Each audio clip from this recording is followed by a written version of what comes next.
Sir, yesterday you were talking about reading the book of yourself.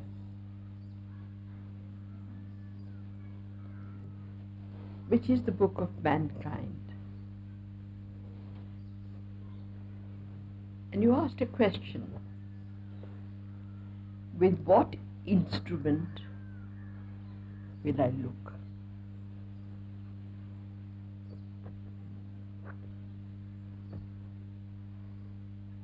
Now, this book is never complete. As you are reading, you are creating it. And in the very observing of something, the future is also being created. In this state of flux, there are one or two questions which first have to be clarified. That is, what is the nature of what is seen? Because unless we are clear on the nature of what is seen, the instrument which sees it can never be clear. So can we go into this instrument and the nature? We have talked about what is from the first time we met you. But what is the nature of this what is? I think if I may begin,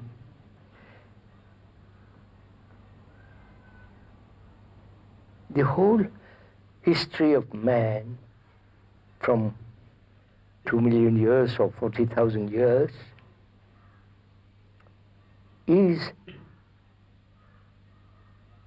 part of our consciousness, is part of our story. We, as a human being, we are the whole history of man.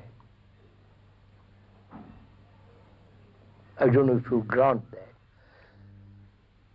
If you grant that, then the instrument with which I can read this vast, complex history, the only instrument I have is the action of thought. That's the only, thought is the only instrument I have. Just a minute, let me finish. And thought has built all the past accumulation. Past experience, superstitions, beliefs, the tyrannies, the wars. The human mind is the residue, the storehouse of all that. The various gods, the various rituals, the whole movement of man in time is in the background of every human being. If once you accept that or see the fact of it or refute it, then we can start from there. Unless we are clear about that, and how to read the book of this immense, complicated knowledge, it comes later. I hope I'm making myself clear. No. Obviously, Krishnaji, human heritage is my heritage. Yes.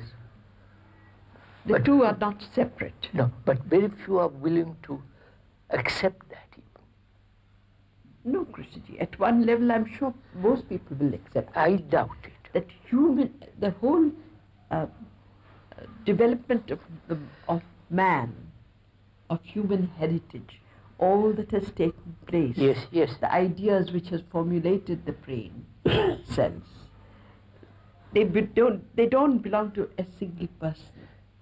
Wait, Prabhuji, but if you ask any of them, any people, I'm sure they wouldn't even, first of all, they wouldn't have thought about this.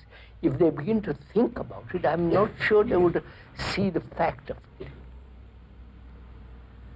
That's what I want. I want, if I may, to establish that first. Then we can proceed. If you and Achuji and few of us see the truth of it, not the argument of it, not the verbal structure of it, but that we carry with us all the time the vast human heritage. If that is so, then we can proceed. Sir, but would you not concede that though all this may have been accumulated through thought, No, when through time. we get it, Through time and thought. through time and thought, when I say that I am the inheritor of the Yes. entire past of man, it is not as a sequential thought process or anything like that. No. It is not in that way. The way in which I am the inheritor of it all is not as verbalized thought or as picture sir. or anything. They just hold. Do you, as a human being, having studied history, world, and so on, do you admit or see the truth that you are the result and that you hold the whole human heritage and that vast complex book of story of man? Right? Would you not write as argument? No, sir, it's a fact. It's a fact. Either that fact can be an argumentative fact, argumentative, a conclusion, a concept, or it is so. It is so in my blood, in my thoughts, in my life.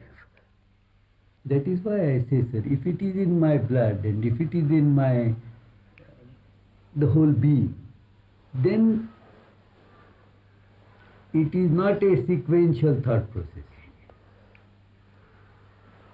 It's not. A sequential thought process. It is a totality. It is so. It is a totality. Yes. No, I don't, if I may use the word total, it is so. It is so. Now, if we three at least see the truth of it, then from there we can proceed. That's all my point. Not raise this question at the end of the discussion or the dialogue that may take place.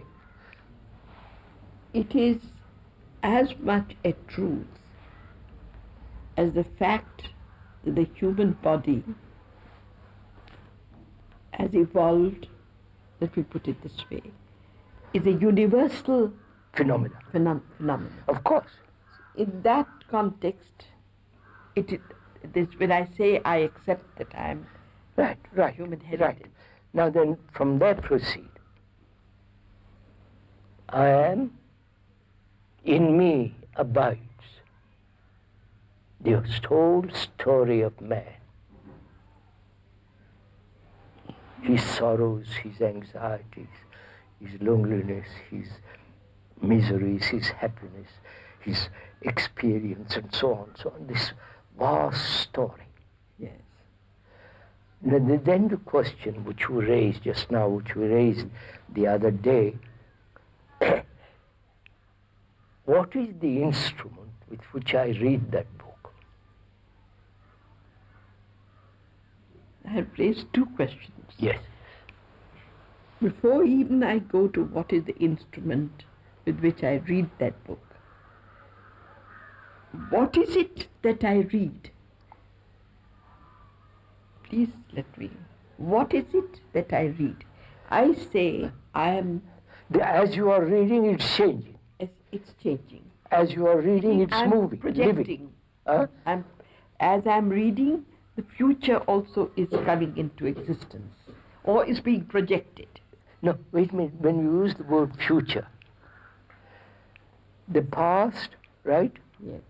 Meeting the present, modifying itself, becomes the future. Yes. And the very thought that arises now contains in it the germ of the future. Contains in it germ of the future, when there is no alteration. That's You start with what actually takes place, that it contains in it the germ of the future. So, first of all, we have to be clear. What is the nature of this? What is which we have talked about? What is the nature of what is? No, you're going to something else, Prabhuji, if I may correct. Sorry, forgive me if I point out something.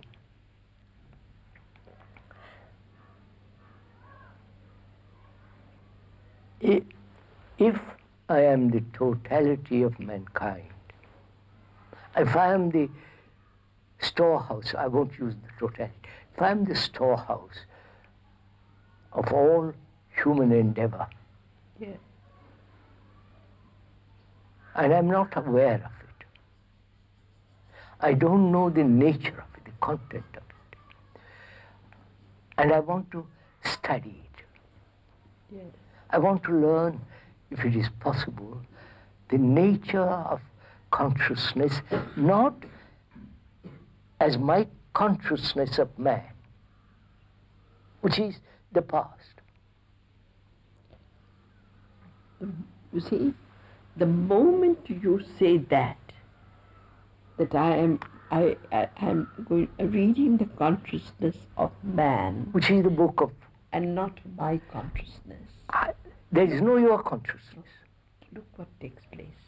The moment you say you're reading the consciousness of man, the attitude to that reading has undergone a total Change. That's right. You agreed. But if you insist, or if one is under the illusion that this consciousness is mine, separate from every other consciousness, right? Which most people believe.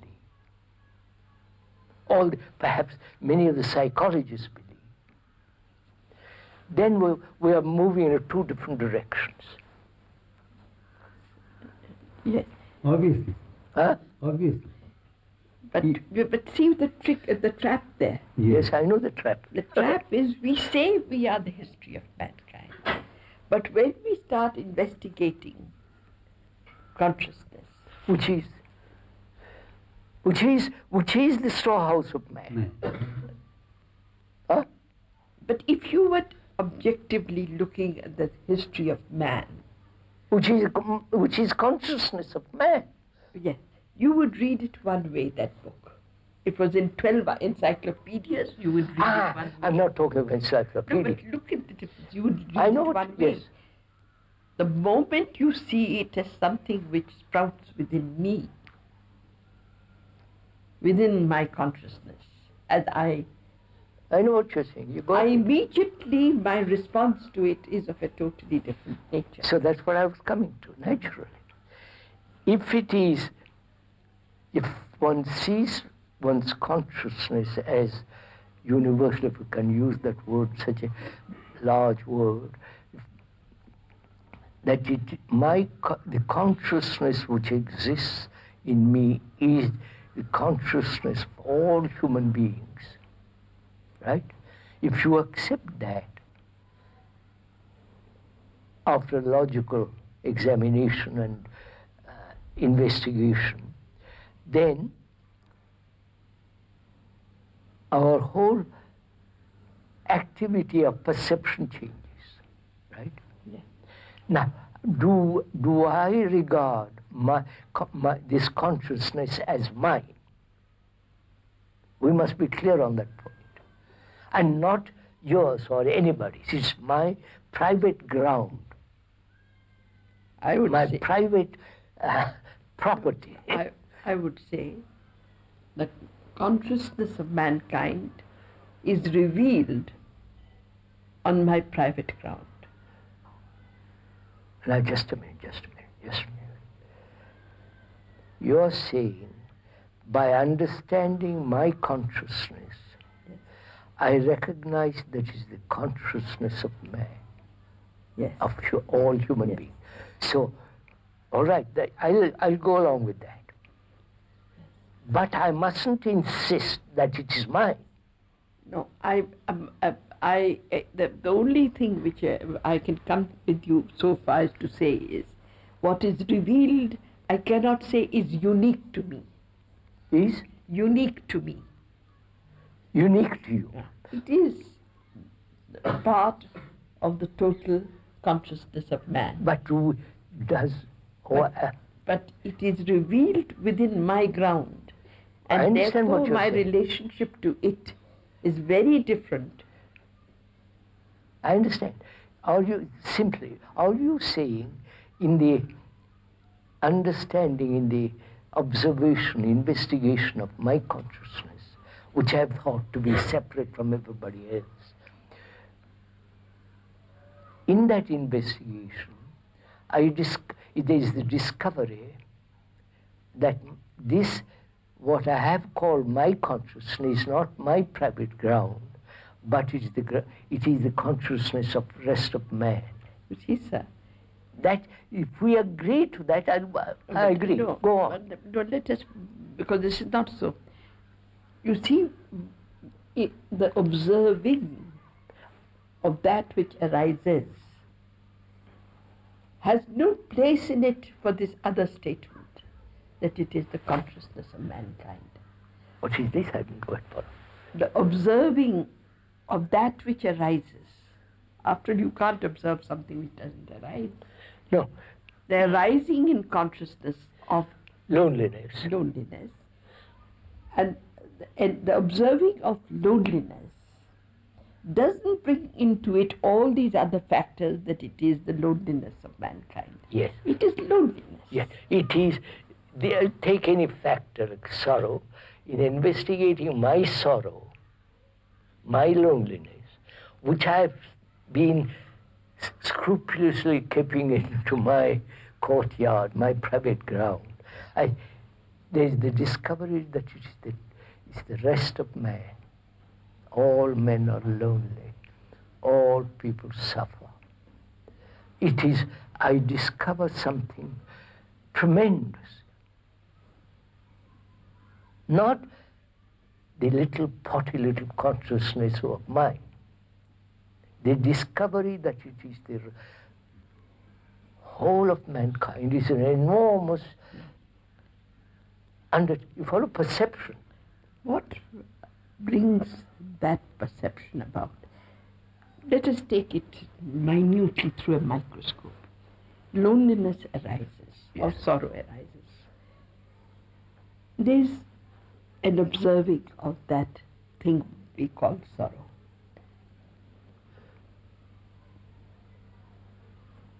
What brings in this other element? Which element? That the observing is not the observing of my petty sorrow, but the observing of the sorrow of mankind. No, I don't observe. Look, Gopalji,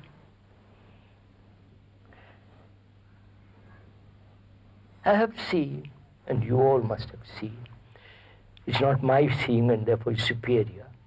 I've seen, wherever you go, this factor is there. Loneliness and sorrow are linked together.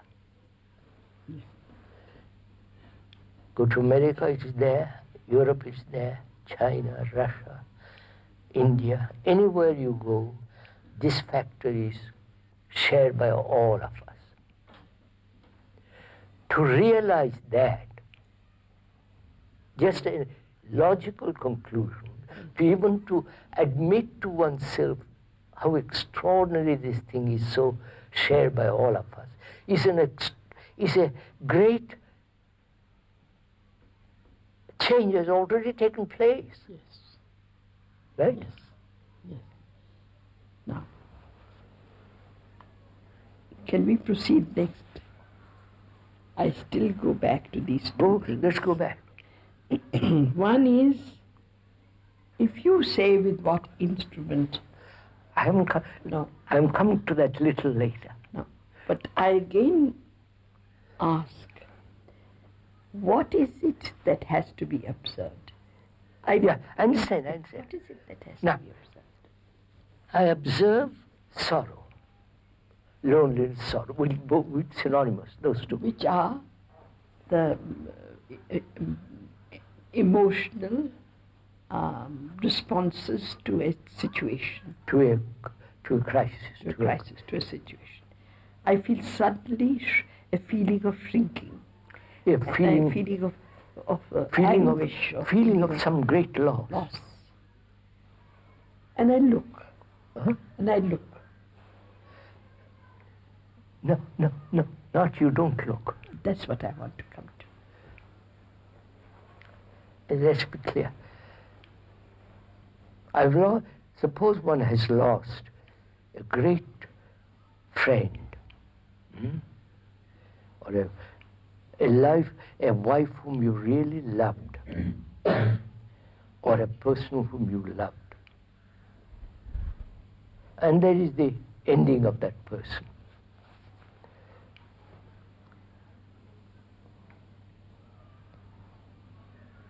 What has actually taken place there? The ending of all your relationship with that person. And suddenly realizing how utterly lonely you are. Because that has been the only relationship that had meant something. And suddenly that is gone. And there is the sense of loss. Now, just a whole minute. Either I remain with it. That is, I don't let thought or any other feeling interfere with that state. I don't want to escape from it, suppress it, analyze it. This is an extraordinary phenomenon which I have suddenly discovered, that with the loss of that person, or with the loss of some profound conclusion, concept which I have held most dear, suddenly has been shattered. And then I realize what an extraordinary state of mind that has come to an end. Right? Come to an end. I can invent a future, but all those are inventions. But there is an ending. Without any future, right? Now, can this mind remain with that fact?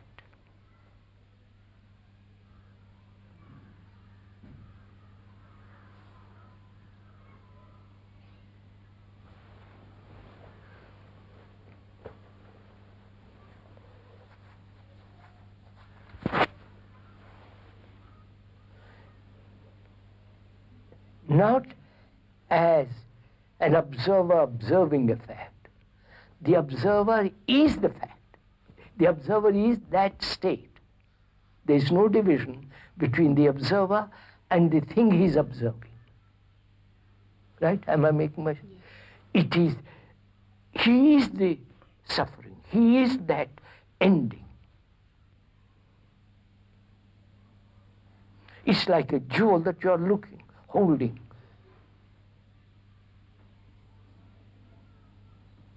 And the moment you want to part with it, you enter into a different state of consciousness, into a different state altogether. Yeah, I understand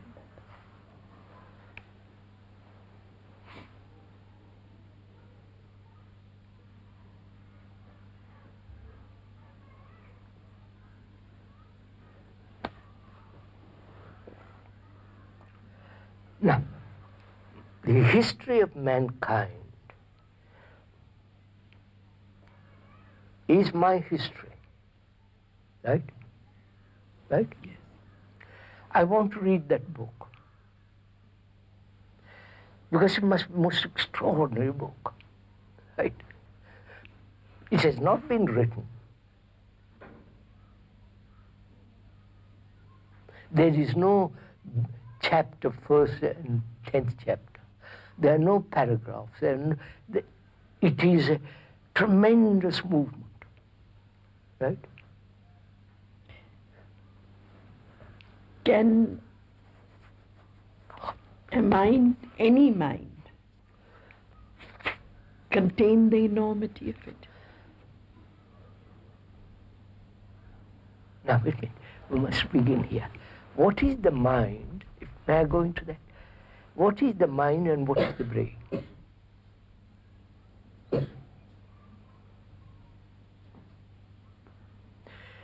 Now, may I go on with a little? Please, question as we go along. The brain has infinite capacity.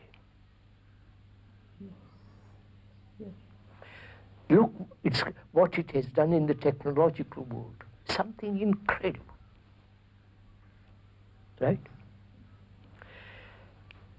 But psychologically, it has been conditioned through evolution.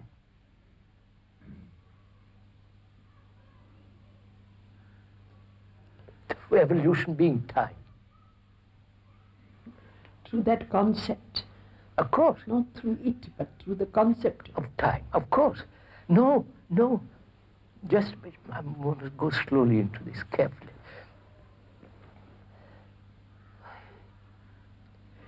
Seeing that the brain has extraordinary capacity, as shown in the technological world. I mean, what they are doing is incredible. And in the other direction, in the psychological realm, it hasn't moved at all. Perhaps a centimeter, less than a centimeter. And because it has not moved, it has not flowered, it is conditioned, it's limited. And the mind is not limited. When you talk of mind, you speak of what? This is difficult to, because the mind of the universe, the mind of the nature, you follow? Everything that has been created is the movement of the mind. Everything that has been created. And is created, not only. And is in the process of always. Therefore, there is no limit to creation. I don't understand. Are you suggesting, sir? And just. Are you suggesting that when we say that I am the entire heritage of man, it is not the brain which can take in this fact? No, yes, it is the brain that takes, because I've communicated through words, through thought, and you are looking at it through thought, through words. Therefore, the communication is verbal and thought.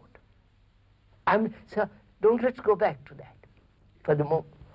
I am trying to pin myself down to this fact that at present, whatever I understand through the brain.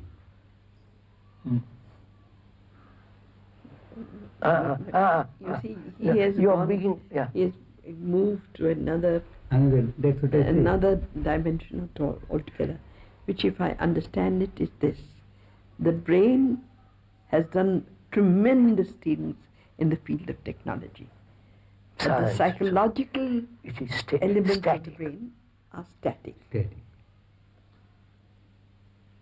The reading of the book Yeah, that's the whole point. of mankind,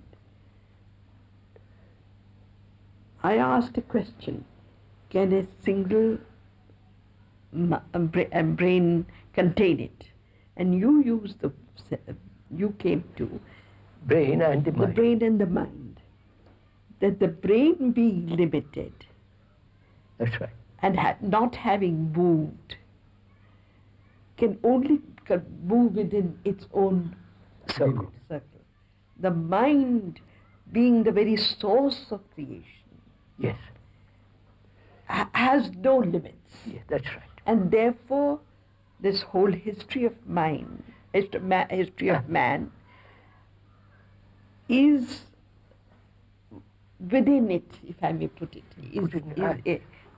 I don't want to put within Go it. on, put it that- what you have. But you say one thing which is I would like to go into. That when you talk of mind, it is all that is created and in the process of creation. Yeah. That- Yeah, that is, let's be clear on this point. Careful, Very careful, clear. careful, careful.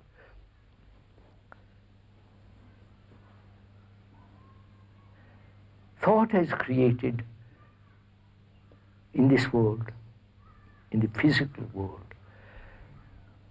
the churches, the cathedrals, the temples, the mosques, and all the things that are in the mosques, temples. Thought has created wars.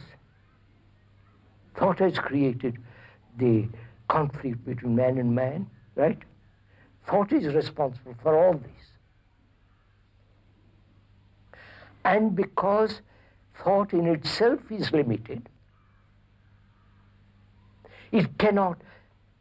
thought cannot perceive a mind that is immeasurable. But thought tries to understand it, right? Obviously, because that's its function, which is mechanical function of reducing everything to its limited fragmentary activity, right? And we are saying that as long as that brain is conditioned, it can never understand the immensity of the nature of the mind, right? Okay. So if you see, the responsibility then is to uncondition the brain. Uncondition the limitation which thought has imposed upon it. I've got it. Sir, here is something I would like. Is it to uncondition the brain, which is all conditioned and cannot move out of its groove, or to end the brain, movement of the brain? Which comes same thing. No, sir. No, I said just so a minute. that the perception which is in the mind itself. What is this? What is this? I'm Now asking. careful, careful. I want to ask you something. That's why I wanted to. Is it the deconditioning of the brain, which it finds itself unable to do? No, no. Just let me finish. Yes, I understand. Or is it to hold the brain in abeyance so that Yeah. the perception, which is the mind, Now, can operate? you are putting it in modern language, what the old traditionalists said, there is in me God. No, sir. There is in me some element which is not contaminated, which then operates on that.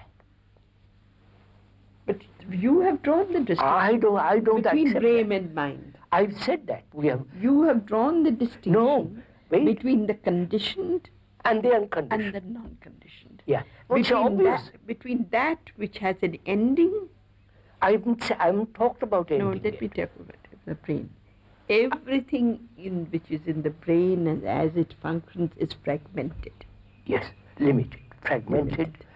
Let's cut out ending, but it's fragmented. You have talked of a state of fragmented and a state of the I mind. said, wait a minute. I said we must differentiate the two words. Words. But Just a minute. The two meaning of the word. I say the brain, which is limited, cannot understand what the mind is. It can only apprehend, aware of it, when there is no conditioning. But you went further in speaking of the mind. Later, that I shouldn't have spoken.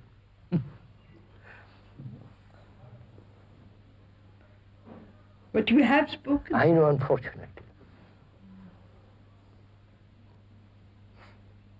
Because, as a matter of fact, Dr. Bohm and a few others, we were discussing the very same matter.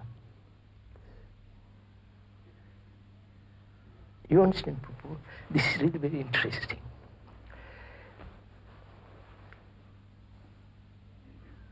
Leave the mind alone for the moment. Once you see what extraordinary capacity the brain has, which in the technological, scientific, communication world, hygienic, surgery, they have transplanted a heart made by man. I don't know if you read about it. Yes. I mean, and the biological experiments, it's incredible what's going on, which is the activity of thought. Yes. Thought is limited because knowledge is limited. Yes. Now, can thought ever be free from its limitation? It can't. Right? Thought can never be free from its limitation because it's born out of limitation. I don't know if you would see this. May I ask a question?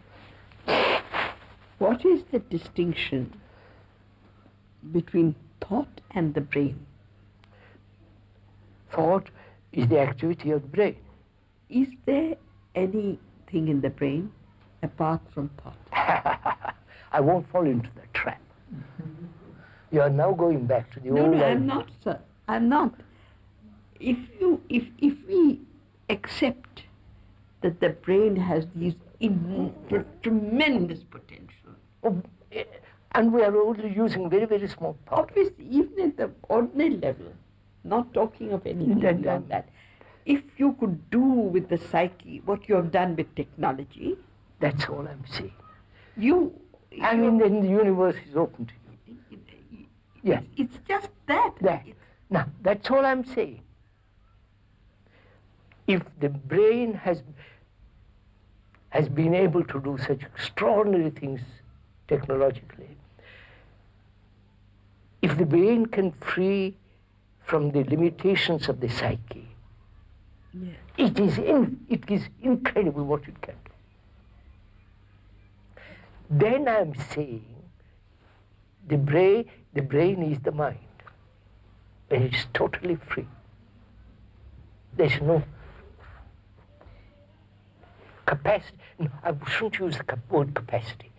Then there is no sense of division. It is the sense of whole, completeness, whole. That's all. I don't want to enter. You understand what I mean? I understand. Now, if I may go further, if the brain has had the thrust, the drive, the insight, the energy to pursue technology, why is it that they haven't turned the other way? That they go up into space and are prepared to die? It's not that you're not, that it's a question of death or disappear or disintegration. They're prepared to no, undertake there's a great deal of behind it. National pride, hero, praised by the country, they're not prepared to die. They are being propagandized to die in the name of your country, or in the name of God, in the name of the Savior. What they have done: burnt people, tortured people. No, but you're not answering what I'm saying, sir. What is that element which enabled man, gave him the curiosity to drive in the direction? In the other direction, yeah. I think our education is responsible for it. Because we have all emphasized, every culture is, except perhaps few dead cultures, that you must earn a livelihood, work. And to do that, study, memorize, repeat. That's all. This morning I met some of the students, forgive me if some of you are here. They haven't thought about anything except this: mathematics, history, geography. And if ask them to move little away from that, they're lost. So just as among the scientists, there are only a few who go to the impossible question. But sir, even those are, There are a few. I say similarly today, in the present crisis of survival of humanity, there is sufficient motivation. I say motivation deliberately because I say there is sufficient ground for man to say that this is the most intolerable predicament for man, and the brain must be explored. No, sir. They are exploring the activity, Of the brain. Of the brain. But not of the psyche. No, sir, it is like this. We must understand that after all, every activity of the psyche is pursued through the brain cells. Sir, no. Just sir, don't go into intricacies of what the brain is. What we are saying is a very simple thing, sir. The brain has extraordinary capacity. Extraordinary capacity, I don't like to use the word capacity, because that means based on experience. And capacity based on experience is not capacity. Sorry, I'm reluctant. There is a different kind of movement which is not based on experience knowledge. That's a different matter. The brain has done extraordinary things. And psychologically, it has not moved an inch after all these 40,000 years. Now, if there is a breakthrough of that cycle, then then I'm saying there is no division between the mind and the brain and the energy of the brain. I will use that, energy of the brain. You understand? The energy of the brain has done the technological world, right? Yes, but it has never been released for this. For the other. No, sir, what I want to understand is, after all, I think the word energy is much better than the word motivation, because it is really an energy. Energy, energy is the energy of attention. No, sir, don't read what attention or just energy for the moment, sir. Psychologically, my energy is practically nil. And I'm saying that when that limitation has been broken down or broken through, then there is a totally different energy, which now is channeled through to technology, which is merely the activity of thought. And therefore that energy is limited. Right?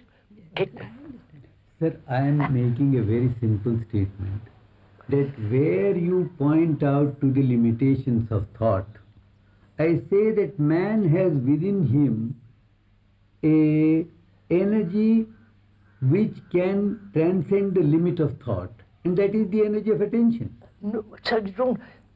You see, if we are trying to get to as vast a field as possible, perhaps the word attention again limits it, because we have used the word so often in the past Attention. that I think it's better to drop the word. See whether We drop the word. Well, I there's think no that's quarrel the- about dropping the word. I'm only But saying, sir. we must feel that we have a faculty other than thought to pursue I the don't. inquiry.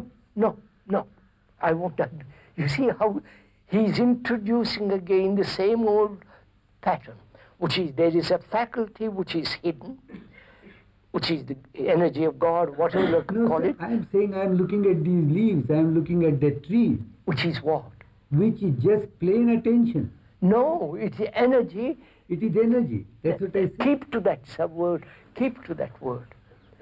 Man has used the energy of thought in technology. Right? Right? It's the energy of thought. Therefore limited. Right. Quite right. Now, the unbreaking down of the psyche is not the energy of thought. Agreed. Right? It's obvious. I know, sir. It's not obvious. Sir, it is, sir. No. Let me no. probe a little more. Yes, sober, come down. Let me probe into this. The instruments man has.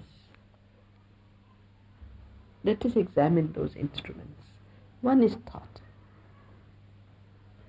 The other are the senses itself. Sensory response. Perception. Sensory responses. The sensitivity of the senses. Yes. Yes. That's, Ho. Right. Sensitivity of the senses and thought, which are both the same. How, sir? now this is I would like to go into, sir. This is not obvious. Sensitivity of the senses and thought are the same. I'll show it to me. I've just caught something. It may be wrong. So I want to look at it myself.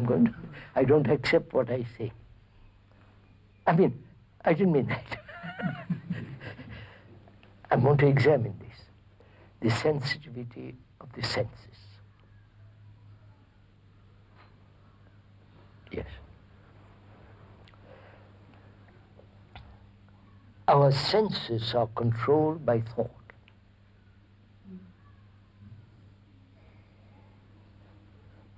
Right? Right? No. Huh? No. No, sir. Just a minute, don't say no.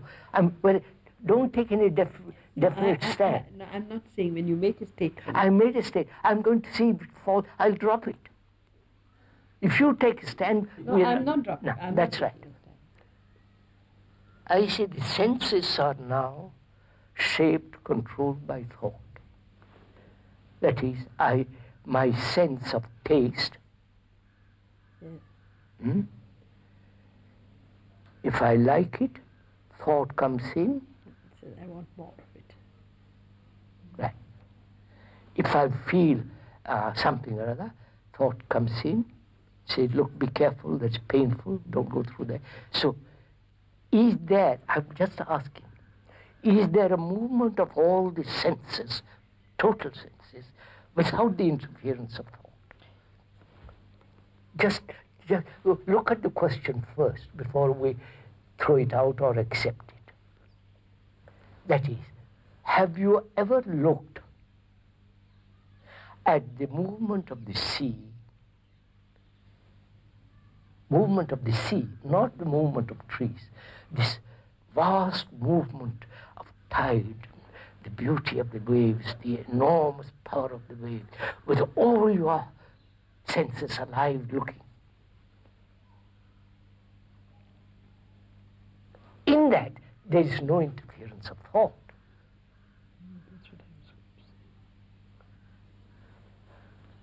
Now, when thought interferes with the senses, it must inevitably limit it or control it.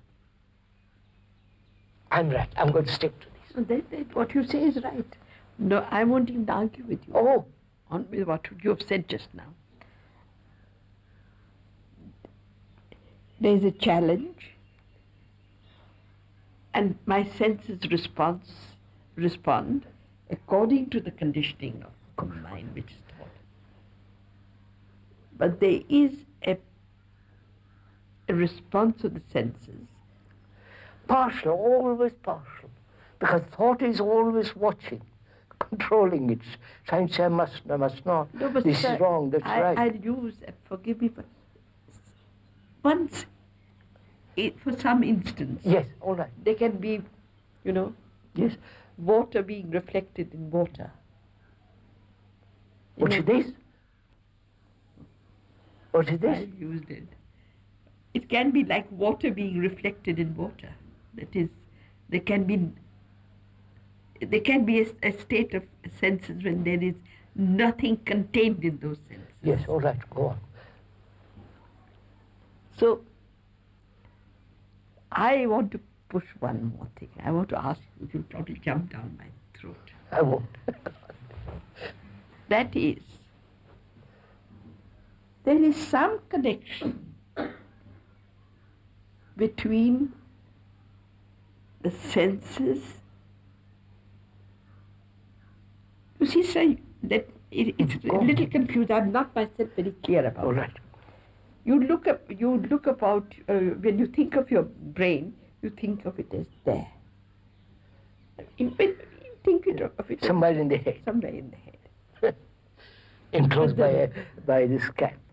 But when the senses do not operate from thought, do not contain thought, Contained thought. do not contain thought, the place of operation changes. That's right. I That's didn't all want- I'm saying. I didn't want to put it into words. Of course, because such it's a, simple enough when the senses are observing completely, when heightened senses, and when you look at the movement of the sea, I'm taking purposely the sea, or one of those extraordinary sights of the Himalayas or the Alps, when there's not a cloud, not a breath in the holes, the line, the skyline of the hills against the blue. It's an extraordinary sight. When you look at the sea completely that way, there is no center, there is no thought, right? Moment thought comes in, there is a center in the senses.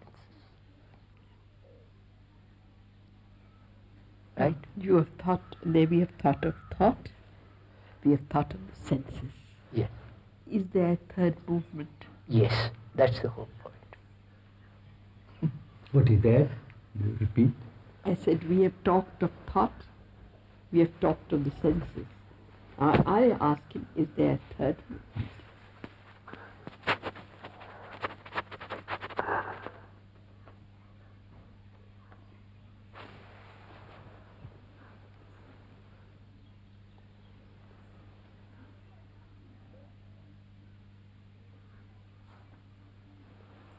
And this is difficult. Is there an instrument? Not instrument. Is there an action, a movement, a state? State in the sense, not static state, which is not the movement of thought. That's what you're asking, right? Not a movement of thought, not a Or of the movement of the senses. Wait, let's look at it carefully. Look at those two words. Thought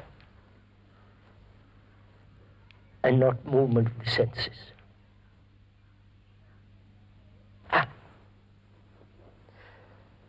When you observe the sea with all your senses, there is no sensory movement.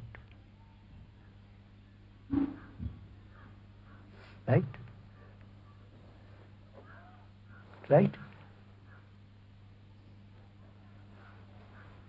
Of course. Senses are not aware that they are heightened. Right? I wonder if I made myself clear.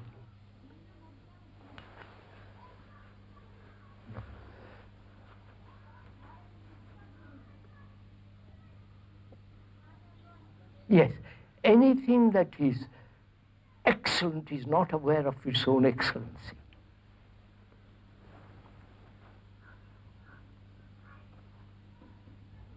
Goodness, in the highest sense, has no sense of being good.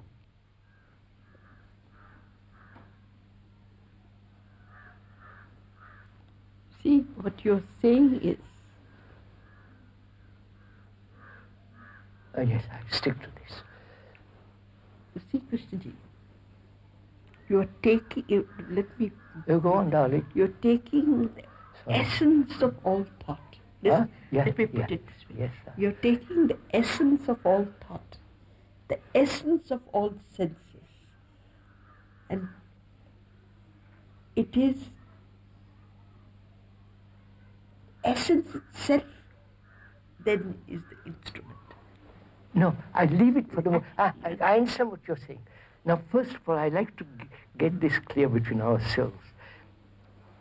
When there is the heightened excellency of the senses are not aware, there's aware. Awareness takes place that the senses are fully awakened when thought comes in. Already it is. It's already gone. Right? If you... Now, when thought is aware of its own tremendous limitation,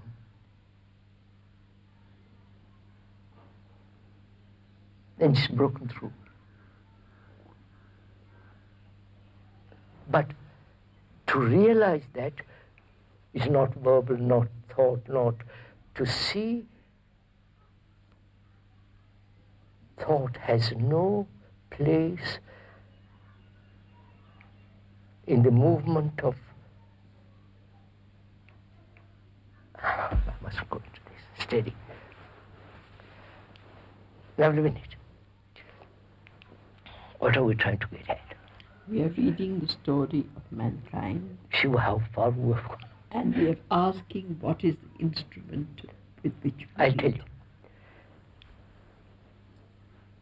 The story of mankind is an endless movement. Right? It had no beginning and no end. If you once grant that, right? It has no ending. But my brain, being limited, is looking for its ending. Right? So I am approaching the book with, where is the end of all this? The search is for the end. Huh? The Of search course, is of for the course. end.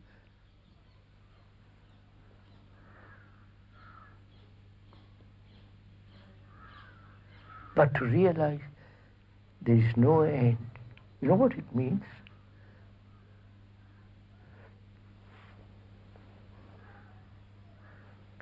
Then you enter into something called love. Love has no end.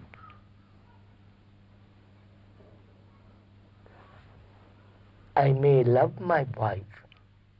She dies, or I die. But the thing called love has no end.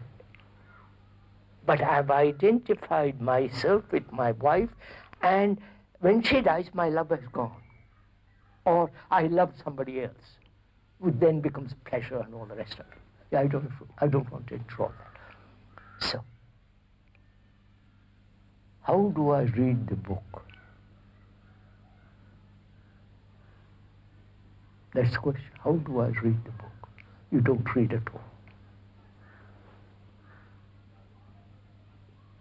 Right? There is no book to read if you have come to that point. And without coming to that point,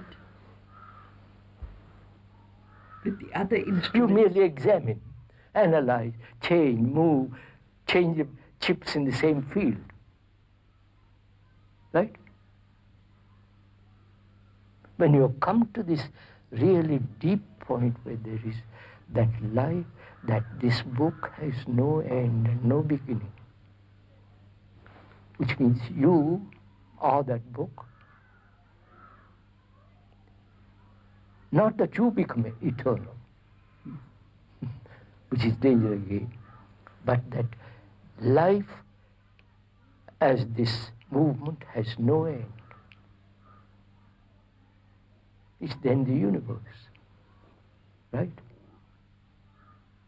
Right? Then there's the cosmos, is this whole thing.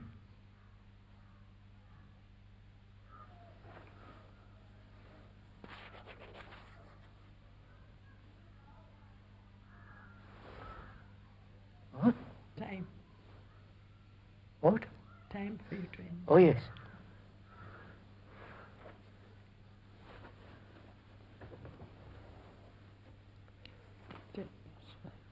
What? 10 past 5. Good. We've done pretty well. Have we been talking nonsense? Huh? No. No, don't. But if somebody heard all this, Oh, no, no. somebody who is serious, then of course. But I mean, it all sounds so extraordinarily wild. But it's not. I'm just saying, it's not wild. It's very logical, very clear, at least clear, and can be stated in Sorbonne or Harvard or in Delhi. It'll stand water, right?